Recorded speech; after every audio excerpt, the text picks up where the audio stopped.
ያከብራታል ሰንበትን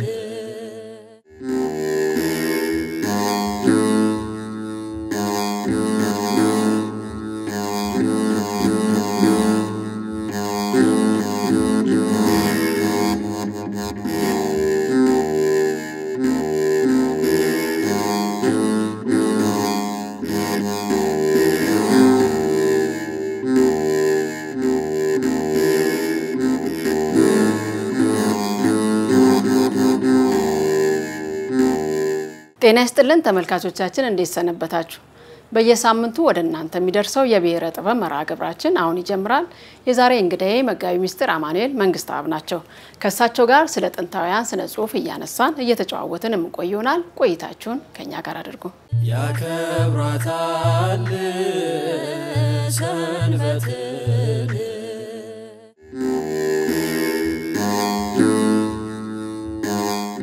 እጅግ ጥንታዊ ከሚባሉና የራሳቸው ስርዓተ ጽሁፍ ካላቸው የስልጣኔ መገኛ ሀገራት መካከል ኢትዮጵያ አንዷ ናት። ኢትዮጵያ ውስጥ የግዕዝ ቋንቋ ከ2000 ዓመታት በላይ እድሜ ያስቆጠረ የስነ ጽሁፍ ቋንቋ ነው።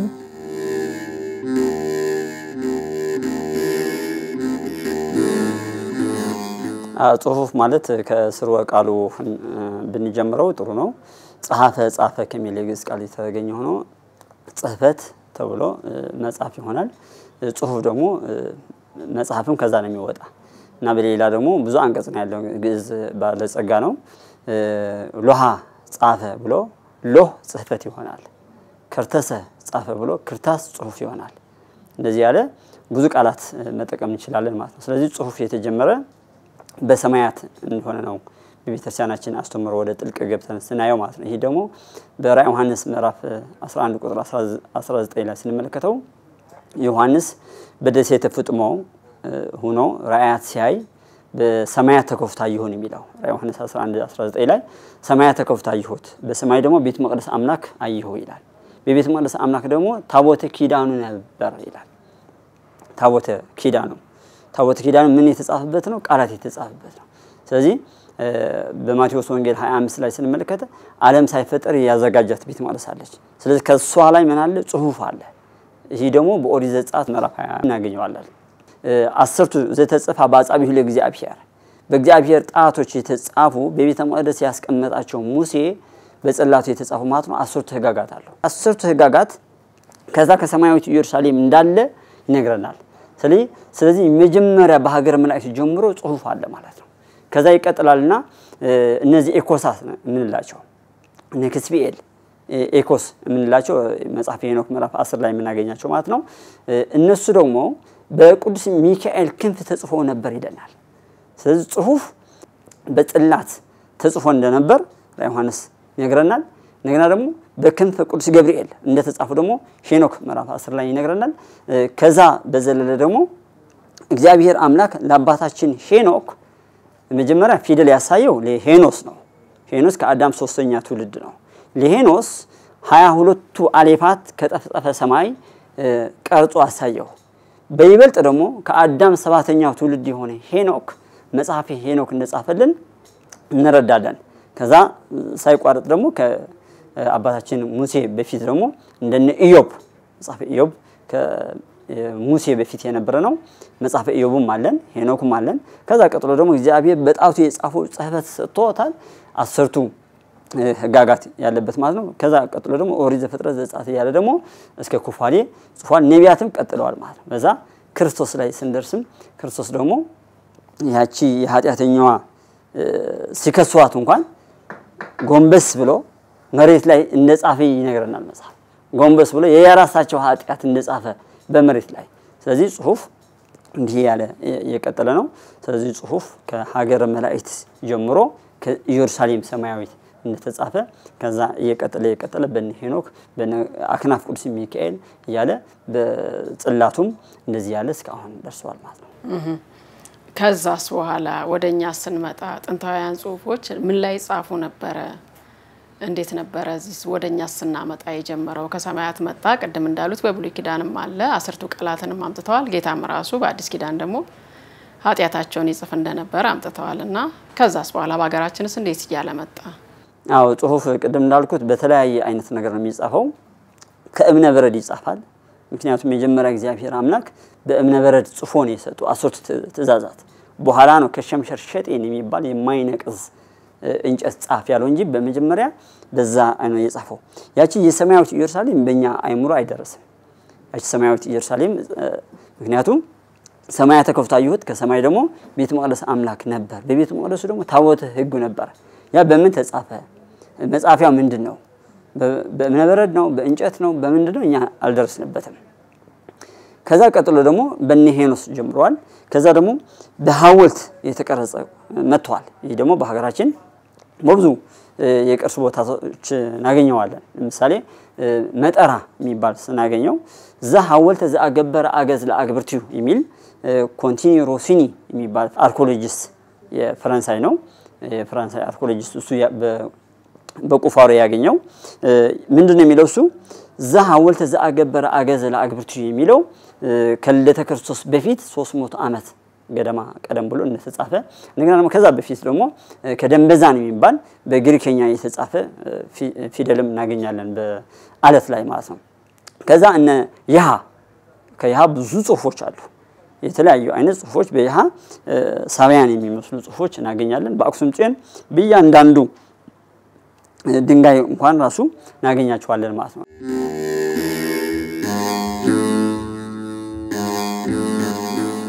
የሀገራችን ሊቃውንት ክፍላተ ዘመናትን ያስቆጠሩ ድርሳናትን ጽፈዋል። ታዲያ እነዚህ የግዕዝ ጽሁፎች በሁለት አይነት መንገድ ተጽፈዋል። የመጀመሪያዎቹ ከሌላ ሀገር ቋንቋ ወደ ግዕዝ የተተረጎሙ ሲሆኑ ሌላኞቹ ደግሞ በራሳቸው በኢትዮጵያውያን ሊቃውንት የተደረሱ ወጥ ጽሁፎች ናቸው። አሁን ከሰማይ ተነሳን ከዛ በኋላ ሐውልቶች ላይ ያሉ እንጨቶች ላይ ያሉ አለን። ከዛ ደግሞ ወደ ብራናው መጣን። የብራና ስምንላቸው እጅግ ጥንታዊ የሚባሉ የብራና ጽሁፎች ይታወቃሉ። የት ይገኛሉ? ምን አይነት ጽሁፎች ናቸው? ብራና መጽሐፍት የሌለው ገዳማት የለም። በነገራችን ከ100 ዓመት በላይ እድሜ ያለው ከሆነ አንድ ቤተክርስቲያን የብራና መጽሐፍ የሌለው ብዙ አናገኝም። ከተማ እንኳን በዚህ ባለንበት በአዲስ አበባ እንኳን የብራና መጽሐፍ የሌለው ቤተክርስቲያን ብዙ አናገኝም። አሁን ቅርብ ጊዜ ተከለካል ሆነ በስተቀር። ስለዚህ ብራና በተለያየ አይነት ቦታ እናገኘዋለን። በይበልጥ ግን እንደነ ጣና ጭርቆስ እንደነ አክሱም እንደነ ዋልድባ የመሰሉት እንደነ ደብረ አባይ ደብረ ሊባኖስ ዝቋላ እነዚህ ትላልቅ ገዳማት ማለት ነው። በይበልጥ ደግሞ ጸሐፊያን ያሉት እና አክሱም ጽዮን የመሰሉት ተንቤን ብዙ ጸሐፊያን ያሉበት ማለት ነው። ከዛ በዘለለ ደግሞ አንዳቤት የሚባል አለ ደቡብ ጎንደር ማለት ነው። አንዳቤት ብዙ ጸሐፊያን ያሉበት ነው። አንዳቤት ደግሞ ብዙ መጽሐፍት የሚጽፉ ከዛ በዘለለ ደግሞ እነ ዘጌ የሚባሉት እኔ ማውቃቸው ማለት ነው። አሁን ደግሞ በይበልጥ ደግሞ እዚህ ቅርባችን ደብረ ሊባኖስ ገዳም ያው አቡነ ተክለ ሃይማኖት ጻድቅ ገዳም ደግሞ ሚላድ የሚባል የብራና ትምህርት ቤት ተከፍቶ በ6 ወር ውስጥ ሴቶቹም ወንዶቹም ያሰለጠኑ ብዙ መጽሐፍት በጣም በሚያስገርሙ ሐረጎች እየጻፉ እስካሁን በይበልጥ ሚላድ ደግሞ የሚባል ከደብረ ሊባኖስ ትልቅ ትምህርት ቤት አለ። እዛ አዲስ አበባ እንኳን ራሱ እነ ኪሩቤል የሚባሉት የብራና መጽሐፍት ዝግጅት አድርገው ሐመረ ብርሃን እነሱ ደግሞ ሰፋ ያለ ብዙዎች ጸሐፊያን ያሉበት እየተዘጋጀ ነው ያለ። እነሱም ብዙ ጊዜ እንትን አቅርቧል ባዛር አቅርቧል ማለት ነው። ስለዚህ በእነዚህ አይነት ብዙ ብራና መጽሐፍት ነው ያለን።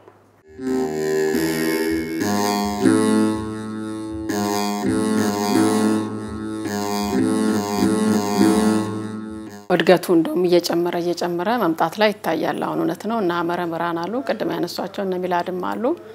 አሁን ጸሐፊያኑ በርከት ይያሉ የጻፏቸው ይገኛሉና ምናልባት ጥንታውያን የምንላቸው ከገዳማቱ ምስረታ ጋር ተያይዞ እጅግ ጥንታውያን አብያተ ክርስቲያናት ላይ ቅድም እንዳነሱት የበለጠ ቀደምት የሥነ ጽሑፍ ስራዎች ይገኛሉ ማለት ነው የብራና መጽሐፍት። እነዚህን ግን በአይነትስ መክፈል ይቻላል ወይ? ብዙ መጽሐፍት አለን ግን እነዚህን በይዘታቸው ወይም በአይነታቸው ከፋፍሎ ማየት ይቻላል ወይ? አዎ ጥሩ ነው። አሁን ብራና ሲዘጋጅ አንድ አይነት ወጥ የሆነ አይደለም። አንድ በሳይዛቸው ይለያያሉ። ሁለተኛ ደግሞ በቅርጻቸው ይለያያል።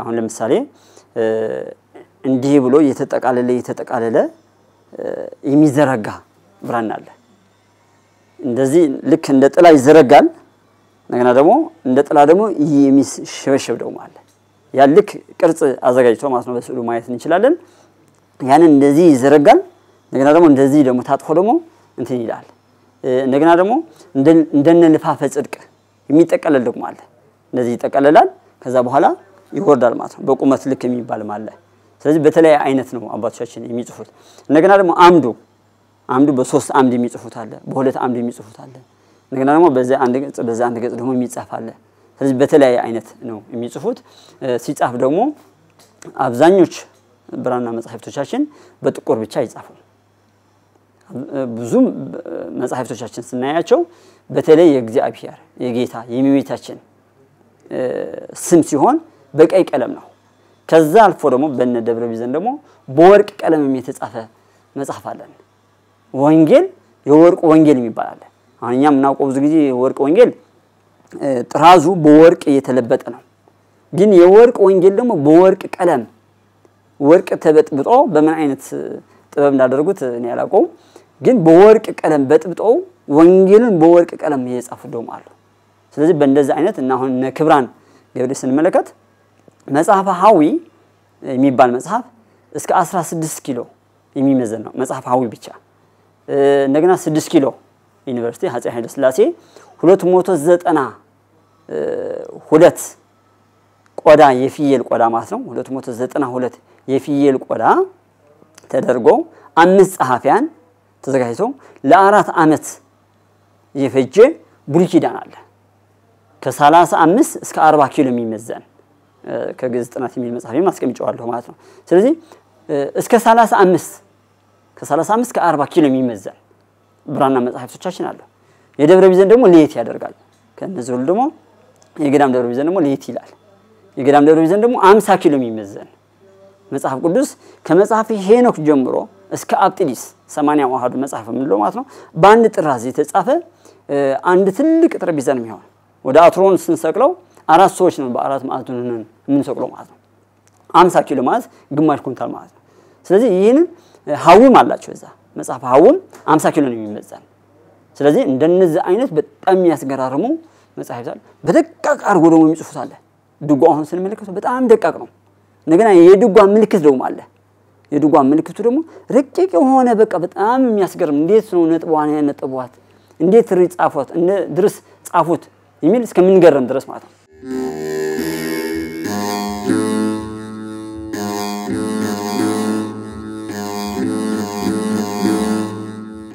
አሁን በቅርጽ አለ በክብደት አለ ያነሷቸው አሉ ምናልባት በጽሁፍ ይዘትም በሌላ መልክ ደግሞ አሁን ካነሱት ውጪ በይዘታቸው ውስጣቸው በያዘው ነገር እስከፋፍሎ ማየት ይቻላል ወይ ለምሳሌ ፍልስፍና ነው እንደዚህ ብለን ነጣጥለን የምናያቸው አሉ ወይ በርካታ ከመሆናቸው አንፃር መጽሐፍቶቻችን ማለት ነው ጥሩ ነው አሁን በዚህ የስክንዝ ዝምታ የሚል መጽሐፍ አስቀምጫለሁ ሁልቆ መጽሐፍት ቢያስቀምጫለሁ ሁልቆ መጽሐፍት ማለት የመጽሐፍት ቁጥር ነው ብዛት የመጽሐፍት ብዛት ይሄን ነው ብለን እንተመና አንችልም ምክንያቱም ያልደረስንበት ስላለ ማለት ነው አሁን እኔ በደረስኩት ለምሳሌ ያህል 80 ዋሃዱ አሉ 46ቱ ኦሪት ማለት ነው 35 ደግሞ ሐዲስ ኪዳን እነዚህ 80 ዋሃዱ ብለን እንጠራቸዋለን መሐሌ እዚህ መጥቀስ ይቻላል መሐሌ ምዕራፍ 6 ቁጥር 8 ላይ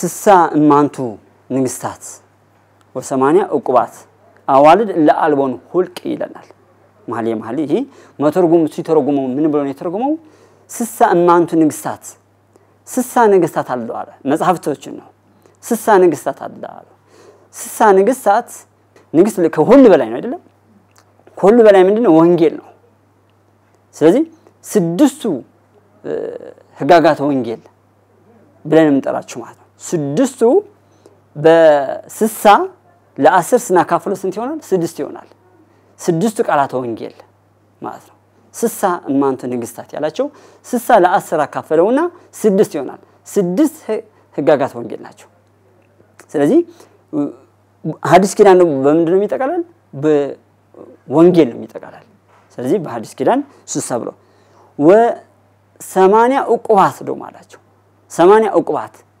80 ለ10 ስናካፍለው ስንት ይመጣል? 8 ይመጣል። 8ቱ ብሔረ ኦሪት ብሉይ ኪዳን በማን የሚጠራ? በኦሪት ነው የሚጠራ። ስለዚህ 60 ማንቱ ንግስታት ብሎ ሐዲስ ኪዳን ወ80 ዕቁባት ብሎ አንድም ብሎ መተርጉም ሲተረጉም ምን ብሎ ነው ያለው? 80 ዕቁባት ብሎ እንደ 80 ቆጥሮ 60 ነገስታት ብሎ እንደ አንድ ቆጥሮ 80 አሃዱ አደረጋቸው። ከነዚህ ከብሉይና ከሐዲስ የተወለዱ አዋልድ ለአልወን ሁልቅ አዋልድ ማለት ሴቶች ማለት ነው ወይ ደግሞ ለሴቶች ነው የሚጠቅሰው አዋልድ ለአልወን ሁልቅ ከነዚህ ከ80 አሃዱ መጻሕፍት የተወለዱ ደግሞ ስፍር ቁጥር የላቸው ማለት ትክክል ነው። ስፍር ቁጥር የላቸው ልንቆጥረው አንችልም። ስለዚህ 80 አሃዱ መጻሕፍት አሉን የብሉይና የሐዲስ ከዛ ቀጥለን ደግሞ መጽሐፍት ምንላቸው ደግሞ አሉ። መጽሐፍት ተብሎ ብቻ የሚጠሩ ደግሞ ለምሳሌ መጽሐፍ ሐዊ ብዬ ቅድም ጠቅሼው ነበር። ይህ መጽሐፍ ሐዊ የሚባል አባት ከኢየሩሳሌም ሄዶ ሱባኤ ገብቶ እነ ቅዱስ ዮሐንስ አፈወርቅ እነ ቅዱስ ቄርሎስ እነ ቅዱስ አትናቴዎስ እነ ቅዱስ ባሲሊዮስ እነ ትላልቅ አባቶች ስለ ትህርምት ስለ ምንኩስና ስለ ሃይማኖት ስለ ቀኖና ስለ ሁሉ ነገር የጻፉት ባንድ ጥራዝ ላይ አድርጎ ትልቅ መጽሐፍ የጻፈልን መጽሐፍ ሐዊ ብለን እንጠራዋለን። መጽሐፈ ተልሙድ እንላለን። ተልሙድ በእስራኤላውያንም አለ። መጽሐፈ አክሲማሮስ መጽሐፈ ፊስአሉጎስ መጽሐፍ ብቻ ምንላቸው ደግሞ ከ120 በላይ በዚህ በመጽሐፍ ላይ ዘርዝሬያቸዋለሁ አሁን ከጊዜያችን አንፃር ማለት ነው። ይህ መጽሐፍት ተብሎ የነ ዮሐንስ አፈወርቅ እና እንደነ ሃይማኖት አበው ስለዚህ እንደዚህ ተባሉ ደግሞ 120 የሊቃውንት መጽሐፍት ደግሞ አሉ ማለት ነው። ከዚህ ቀጥሎ ስለ ድርሳን ከተመለከትነው ድርሳን ማለት ድርሰት ደረሰ ካብዘብል ነው። ቅዱስ ጳውሎስ ምን ይነግረናል? ዘበ ድርሳናት ይለናል። ድርሳናት መጽሐፍ እንደሚገባው ቅዱስ ጳውሎስ ተቆሶልናል። ስለዚህ ድርሳን የሚባል ደግሞ ድርሳነ ሚካኤል ድርሳነ ገብርኤል ብቻ ነው ብዙዎቻችን የምናውቀው። ድርሳነ ማርያም ይባላል። ድርሳነ ማህያዊ ይባላል። ድርሳነ ዮሐንስ አፈወርቅ ይባላል። ድርሳነ ቄርሎስ ይባላል። ስለዚህ ድርሳን ብቻ ደግሞ ከ100 በላይ ድርሳኖች አሉን ማለት ነው። ስለዚህ እነዚህ ድርሳኖች እንላቸው ደግሞ ሁላቸው መላእክት ድርሳን አላቸው። ድርሳነ ማርያም መግደላዊት አለ። እንደገና ድርሳነ ፈያታዊ የሚባል ደግሞ አለ። ፈያታዊ ዘየማን የሱ ድርሳን አለ። ስለዚህ አባቶቻችን ድርሳን ብቻ ከ100 በላይ ድርሳናትን ጽፎልናል ማለት ነው።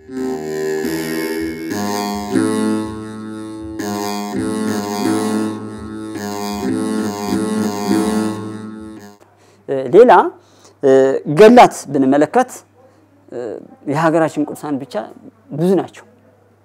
ከ800 በላይ ቅዱሳን አሉ። ስለዚህ እኔ ያገኘኋቸው ማለት ነው። ከ800 በላይ ገላለ ገላ አቡነ ተክለ ሃይማኖት ገላ አቡነ ገብረ መንፈስ ቅዱስ ገላ አብርሃ ወአጽብሃ ገላ አባ ሰላማ ገላ አቡነ ኪሮስ ገላ አቡነ ሀብተ ማርያም ገላ አቡነ ፊልጶስ ገላ አቡነ ዮሐንስ ብቻ ምንላቸው ስንት ነው ያለው? እኔ ማውቃቸው ብቻ 4 አቡነ ዮሐንስ አሉ። አቡነ ዮሐንስ ዘደብረ ይዘን አሉ። አቡነ ዮሐንስ ዘዘግ ያሉ አቡነ ዮሐንስ ዘቆራጥ አሉ። ስለዚህ እነ ዮሐንስ ከማንተተን ማለት ነው። ስለዚህ እንደነዚህ ያሉ ደግሞ 800 ገላት አለ። መልክ ደግሞ መልክ ምንለው ብቻ ለምሳሌ መልክ ምንለው መልካ ማርያም መልካ ኢየሱስ መልካ ሚካኤል ያንን እንሄዳለን አይደለም። ጥናታዊ ጽሁፍ ስናደርግ በመጽሐፍ ተጠቅሷል። ከ1000 በላይ መልክ አሉ። እነዚህ መልክ ምንላቸው ማለት ነው። አርኬ ሳናካተት አርኬ ካካተት ነው ያንዳንዱ ስንክሳር 365 ደግሞ 366 ቀናት አርኬ ያላቸው መልክ ማለት ነው። ያንዳንዱ ቅዱስ ለምሳሌ መስከረም አንድ ከተመለከት ነው አባታችን ኢዮብ አለ ለሱ አርኬ ያለው መልክ እንደ መልክ ማለት ነው። አጭር መልክ ናት። ራውጌል መልአክ አለ መልክ አለው። በርናባስ አለ። ስለዚህ እንደዚህ ያለ የመስከረም አንድ ብቻ ከ3-4 የሚይዙ ቀናት አለው። ለነዚህ ሁሉ አርኬ ያላቸው እነሱን ትተን መልክ ብቻ የሚባሉት ከባቢ 1000 አሉ ማለት ነው። ስለዚህ እነዚህ መልክዓ ማርያም አሁን ስንል አንድ መልክዓ ማርያም ነው የምናውቀው ብዙዎቻችን ግን 3 መልክዓ ማርያም አለ። ይሄን በትመት አስቀምጨዋለሁ ታትሟል። መልክዓ ማርያም ቀዳሚት አለ፣ መልክዓ ማርያም ካልኢት አለ፣ መልክዓ ማርያም ሳልሲት አለ። እነዚህ ሁሉ ደግሞ በጣም እጹብ ድንቅ ነው።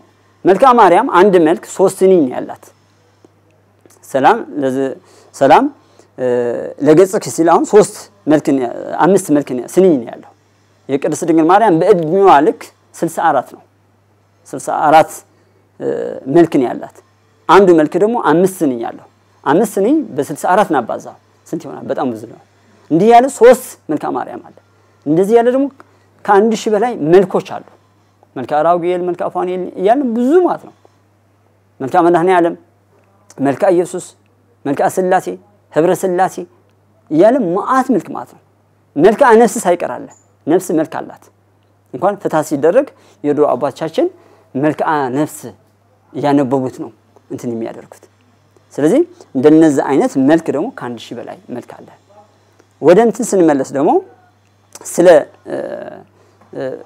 እጽዋት ስንመለከት ደግሞ እጸ ደብዳቤ የሚባል አለ መጽሐፍ ፈውስ የሚባል አለ እንደገና ደግሞ ሁልቆ አይባን የሚባል አለ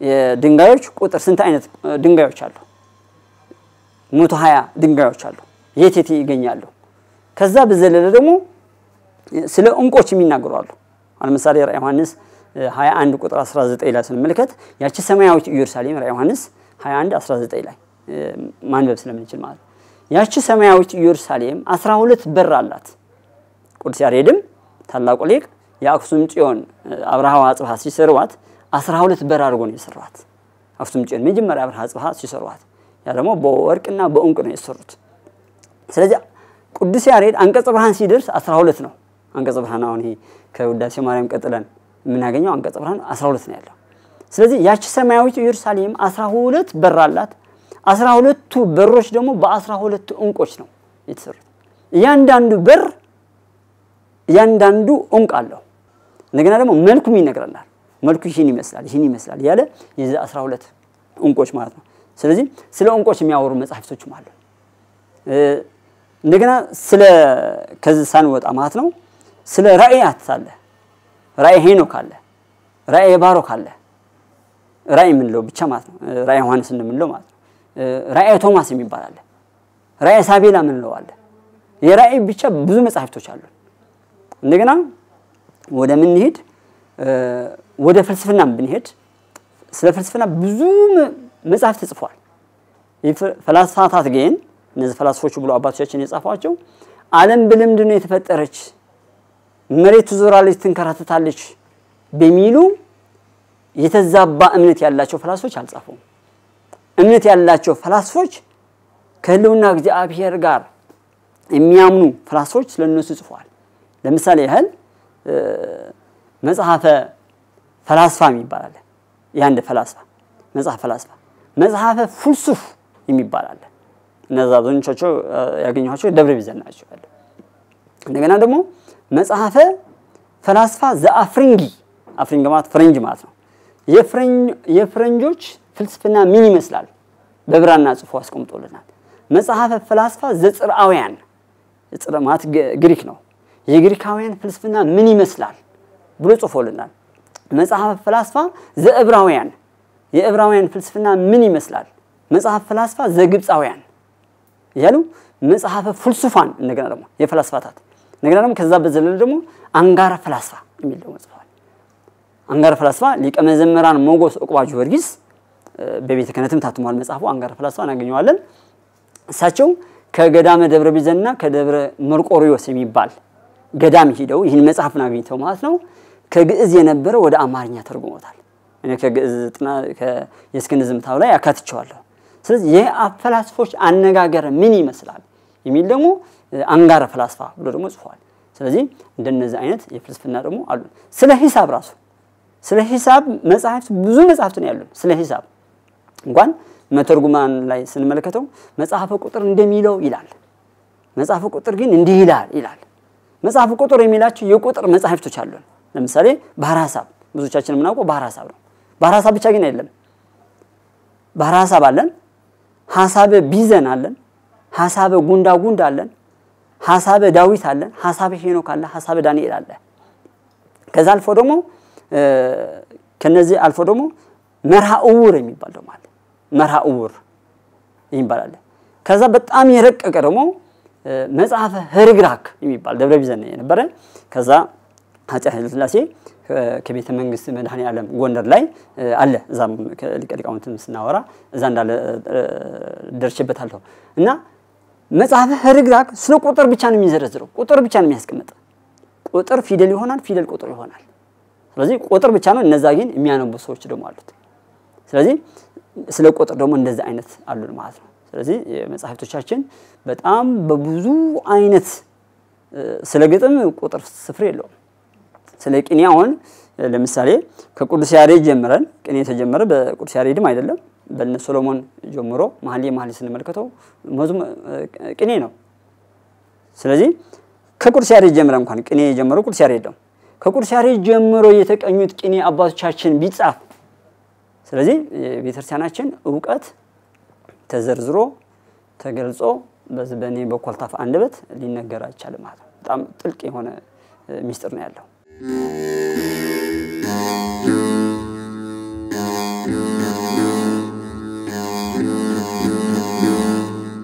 በመስማት ራሱ አሁን ምን ያህል በውስጣቸው በይዘታቸው ብቻ ቁጥር ስፍር የላቸውም በአንድ ነገር ላይ ብቻ ያለውን አሁን እርሶ እንዳነሱት በሺ የሚቆጠሩ ናቸውና እነዚህን አሁን በማወቅ ደረጃ እንኳን የመጽሐፍቶቹን አይነት በማወቅ ደረጃ ራሱ ለማወቅ በጣም ከባድ ነው ውስጡ ገብቶ መመርመር ሌላ ነገር ነው ሰፊ ዳሰሳ ሰፊ ጥናት ይጠይቃልና በጣም ሰፊ ነው እንደዚህ በብዙ ልፋት የተጻፉ መጽሐፍቶች እንደዚህ በብዙ የተደከመባቸው አጻጻፉ ራሱ እንደዛሬ በኮምፒውተር አይጻፍም በብዙ ልፋት ነው የሚጻፈው ቀለም ከመበጥበጥ ጀምሮ ብራና ማዘጋጀት ያለው ሂደት ያ ሁሉ ድካም ተደክሞ ነው እነዚህ መጽሐፍት የሚጻፉትና በማወቅ ደረጃ ራሱ አናውቃቸውም እርሶ ያነሷቸው ራሱ ቁጥር ስፍር የላቸውም እንግዲህ እርሶም ያልዳሰሷቸው ደግሞ በጣም ብዙ መጽሐፍት ይኖራሉ እንደዚህ በልፋት የተጻፉ ጽሁፎች አንዳንዴ ደግሞ በጦርነት አንዳንዴ ደግሞ በመሸጥም ጭምር ወደ ውጭ ሀገር ሄዱ በርካታ መጽሐፍት አሉ ይባላልና እነዚህ የት ይገኛሉ ለመሆኑ እነዚህስ በቁጥር ይታወቃሉ ወይ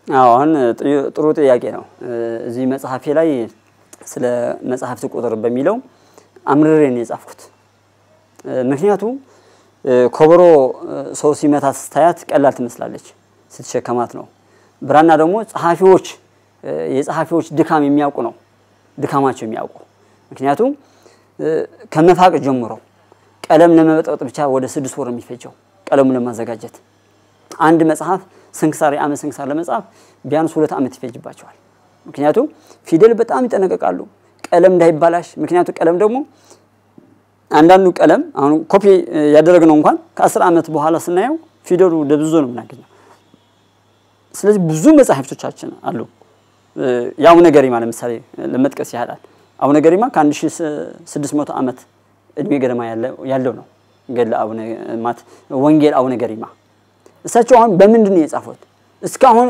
ፊደሉን አልደበዘዘም በምን አይነት ነው ስለዚህ የነዚህ ድካም ማወቅ ያስፈልገናል እንደገና ደግሞ እነሱ ለገበያ አይደለም እንደኛ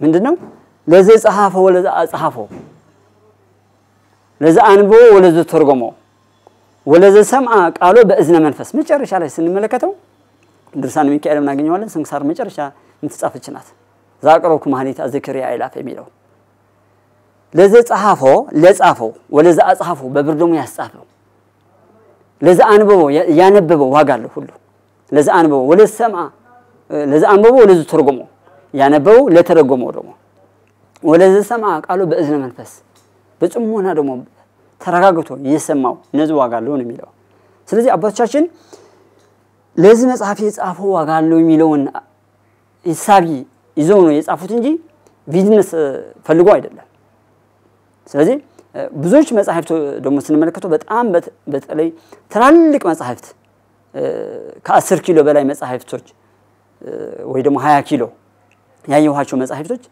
መጨረሻ ላይ ስንመለከተው በስተመጨረሻ የማገኘው ጽሑፍ አንድ ነገር አለ ለዝንቱ መጽሐፍ ዘጸሐፎ አሃዱ ሀጥ ወአባሲ ወምስኪን ይህንን መጽሐፍ የጻፈው አንዱ ምስኪን ኃጢያተኛ ደካማ ሰው ነው ስማቸው አያስቀምጡም እኛው በኮፒራይት ነው ስንማረስም ነው ብለው በክስ ማለት ነው ያልደከምንበት በኮፒራይት ህግ ስንካሰስ እንውላለን ያልደከምንበት ነው የቅዱስ ያሬድ መጽሐፍ እንካሰስበታለን በምን መስፈርት የቤተክርስቲያን ሀብት ነው ሀብቱ የቤተክርስቲያን ነው ስለዚህ እነሱ ስማቸው እንኳን አሁንኛ ስማችን እንዲታወቅ ብዙ ነገር እንጥራለን የዛሬ ትውልድ ማለት እነሱ ግን ስማቸው እንኳን አንዳንዶች ለዝንቱ መጽሐፍ ዘጻፈው እገሌ ብሎ ይጽፋሉ አብዛኞቹ ግን ለዝንቱ መጽሐፍ ዘጻፈው አሃዱ ሀጥ ወአባሲ ምስኪን በሲ እግዚአብሔር ይህንን መጽሐፍ የጻፈው አንድ ምስኪን ደካማ ኃጢያተኛ ሰው ነው ብሎ ስማችን በሰማይ ጻፍ እንጂ ስማችን በዚህ እንዲጻፍ አንፈልግም ብለዋል በእንደዛ አይነት ጽፎ ቀን ከሊት ሚስጥሩን አማዛዝነው በነገራችን አንባቢ በምንድነው የሚመስለው በፈረሰኛ ይመስላል በፈረስ የሚሄድ ሰው እየጋለበ ምን እንዳለ አያስተውልም ነገና ጸሐፊ በእግረኛ ይመስላል ጸሐፊ ተጠንቅቆ እግረኛ ሲሄድ በዚህ ምን ወንዝ አለ በዚህ ምን ዛፋዬ ያስተዋለ ነው የሚሄደው እግረኛ ለምሳሌ አሁን በፕሌን የሚሄድ ሰው ከዚህ ወደ ባህር ዳር ወደ መቀሌ ወደ አክሱም ሲሄድ ምን አየህ ብትለው ያየው ይችላል በእግሩ የተጓዘ ሰው ግን ምን ወንዝ አለ ምን ዛፍ አለ አንባቢ ዝም ብሎ የሚጋለበው ጸሐፊ ግን ተጠንቅቆ ነው ሐሌታውሃ ብዙሃንሃ ሐሞርሃ አይኑ እሳቱአ ይህን ሁሉ የተጠነቀቀ ነው የሚጽፈው ጸሐፊ ስለዚህ ጸሐፊያን በጣም ጠንቃቆች ናቸው ይሁላ ጽፈው ደግሞ እኛ ያልባሌ ቦታ ስናስቀምጠው ያልባሌ ቦታ ብል የበላቸው ስንት መጽሐፍቶች አሉ የሚያሳዝነኝ ማለት አንዳንድ ገዳም ስትሄድ ብል ያለ ጥንቃቄ የተነሳ ብል ይበላቸዋል ምንም ልታነባቸው አትችልም ብል በልቷል አንዳንዶች ደግሞ አሳልፈው የሚሰጡ አሉ ለምዕራባውያን አንድ ገዳም ስሙ አልጠቅሰው የቅዱስ ያሬድ ገድል አለ ተብዬ ሄድኩዛ እዛ ሲሄድ እንደዚህ የቅዱስ ያሬድ ገድል አለ ወይ ቢስጠይቃቸው አይ እንደዚህ ዕቃ ቤት የነበር በዛን ሰዓት በ5000 ለፍራንሳይ ሸጡት አሉት አሁን በሀገራችን የለም ገድለ ቅዱስ ያሬድ ዋናው ማለት ነው ትንሿ አለች ትንሿ ምናያት ማለት ነው ያ ግን እንደ አመት ስንክሳር የሚያህል የቅዱስ ያሬድ ገድል ማለት ነው በ5000 ነው የሸጠው ለፍራንሳይ ፍራንሳዮች አሁን ወደኛ ሊሰጡ እንችላል አይሰጡም ስለዚህ ይሄንን የቅዱስ ያሬድ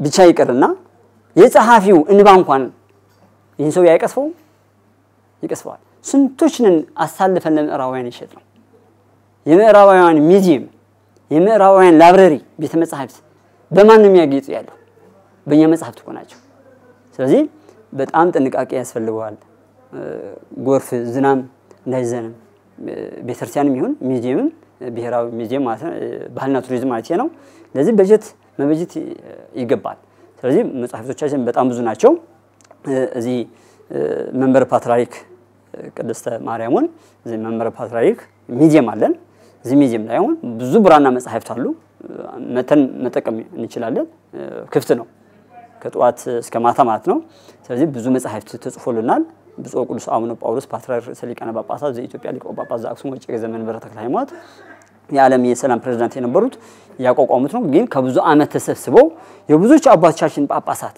ከብዙ ገዳማት ተሰብስበው እዚህ ሚዚየም አለልን ብዙ መጻሕፍት ማለት ነው እዚህ መተን መገንዘብ እንችላለን ነገና ደግሞ በማይክሮ ፊልምም አለ ቅዱስነታቸው ያዘጋጁት ያ ማይክሮ ፊልም አሁን አይሰራም ያለ በጣም የሚያሳዝን ነው በማይክሮ ፊልም ተቀምጧል ነገና ወመዘክር ከሄደ ማለት ነው ብሔራዊ ቲያትር አካባቢ ያለ ወመዘክር ኢትዮጵያ ወመዘክር እዛ በማይክሮ ፊልም ከ26000 በላይ በማይክሮ ፊልም ብራና መጻሕፍት እንዳለ ከአፄ ኃይለሥላሴ ጀምሮ በማይክሮ ፊልም እየተነሱ በየገዳማቱ እየተቀመጡ እንዳለ እዛ ኢንፎርሜሽን አለ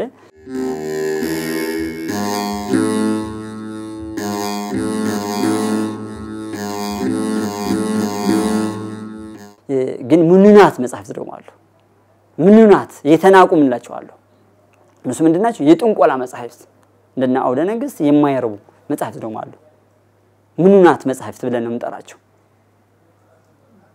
አጋንንት የሚስቡባቸው ጥንቆላ ዛጎል የሚጥሉባቸው እነዚህ ምንናት ብሎ ቤተክርስቲያናችን አስቀምጠዋለች በተለይ ትርጓሜ ላይ በደንብ ነው የሚያስቀምጠው ምንናት መጻሕፍት የጥንቆላ አሉ ነገና ደግሞ በጣም የተናቁ ውዱቃት ደግሞ አሉ ደግሞ የመናፍቃን መጻሕፍት ደግሞ አሉ ይህን የሚለየት ስራ የቤተክርስቲያን ስራ ነው ስለዚህ የመናፍቃን መጻሕፍት ምን አለ አርዮስ ይወገዝ ቀዳሚው ቃል ብለው ነው የረቱት ቃል በመጀመሪያ ነበር ያ ቃል እግዚአብሔር ነበር ያ ቃል ደግሞ በእግዚአብሔር ዘንድ ነበር የሚለው ስለዚህ ሌላ የሱ ደቀ መዛሙርት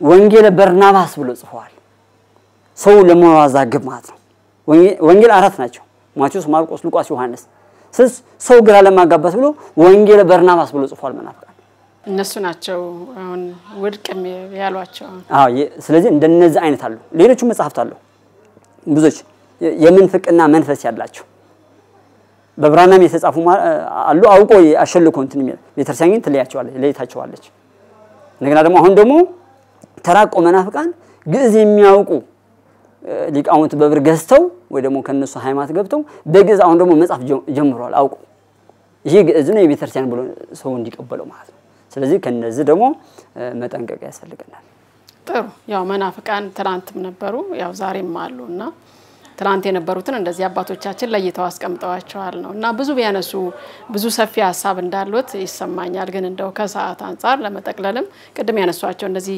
የብራና መጽሐፍት ራሱ አሁን ከመጥፋትም ከብዙ ችግሮች የተነሳ ቅድም እንዳነሱት በማይክሮፊልም አሁን ወመዘክርም አለ አይቻለው እኛም የኢትዮጵያ ኦርቶዶክስ ተዋሕዶ ቤተክርስቲያን ቴሌቪዥንም እንደዚሁ ቀርጾ ያሳየበት ሁኔታ ነበርና ግን እንደው ሰዓት ስለሌለን ለመጠቅለል ያህል ምናልባት ቀረ የሚሉት ካለ በርግጥ ያላነሳናቸው ጉዳዮች ያሉ እርሶም ሰፊ ሐሳብ እንዳሉት ይሰማኛል ግን ሰዓት ስለሌለን ሰዎች ቢያውቁት የሚሉት ወይም ደግሞ ለማጠቃለያ መጨመር የሚፈልጉት ካለ እሱን ጨምርና እንቋጭ ጥሩ ነው ማለት አንዱ ማስተዋወስ ያለበት ቅዱስ ቤተክርስቲያናችን ከባህልና ቱሪዝም በመመካከር በሚመለከተው አካል ማለት ነው ብዙዎች መጽሐፍቶቻችን በውጭ ሀገር አሉ እኔ የደረስኩበት እንኳን በግዕዝ ጥናት ሚል መጽሐፌን ገጽ 48 ላይ ያስቀመጥኩት አለ በእንግሊዝ ሀገር 2804 ብራና መጽሐፍት አለ እንደገና ደግሞ በፍራንሳይ 854 ብራና መጽሐፍቶች አሉ በጀርመን 511 እንዲህ ያለ ብዙ መጽሐፍት ናቸው ስለዚህ በውጭ ሀገር ዶክተር ሌይኩን የዘገቡት መጽሐፍ አለ በብዙ ዓለም ተዛዝሮ ማለት ነው የሀበሻ የእስራኤል ሰውና የሀገራችን ብራና መጽሐፍት ያልተበተነበት የለም ብሏል እስራኤል ተበትነው ነበር አይደለም አሁንም ሀበሻ ብዙ ተበትነዋል መጽሐፍቶቻችንን በብዙ ተበትነዋል ስለዚህ እነዚህን የማስመጣት ግዴታ አለበት አሁን የአክሱም ሐውልት እንደመጣ ከጣሊያን ማለት ነው ስለዚህ ብዙ መጽሐፍት በሀገራችን እናገኛቸው ማን ይችል በውጭ ሀገር አለ ለምሳሌ አሁን ሚስጥረ ሰማይ ወምድር የሚል አለ ሚስጥረ ሰማይ ወምድር በጀርመንኛ በዚህ በግዕዝ በዚህ ደግሞ በጀርመንኛ ተጽፎ ነው ያገኘሁት እኔ ሚስጥረ ሰማይ ወምድር ያለው ሚስጥር በጣም የሚያስገርም ነው 72 ቋንቋ ዘርዝሮ የካም 30 ቋንቋዎች እነማን እንደሆኑ የሴም 26 ቋንቋዎች እነማን እንደሆኑ የያፌት 16 ቋንቋዎች እነማን እንደሆኑ ዘርዝሮ